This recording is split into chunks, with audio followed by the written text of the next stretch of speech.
ام المومنین حضرت عائشہ صدیقہ رضی اللہ تعالیٰ عنہ فرماتی ہیں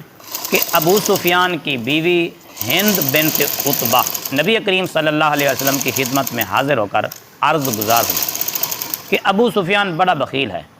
تو کیا میں ان کے مال میں سے اپنے اوپر اور ان کے بچوں کے اوپر خرچ کر سکتی ہوں؟ تو رسول کریم صلی اللہ علیہ وسلم نے فرمایا ہاں، ضرورت کے مطابق خرچ کر سکتی ہو۔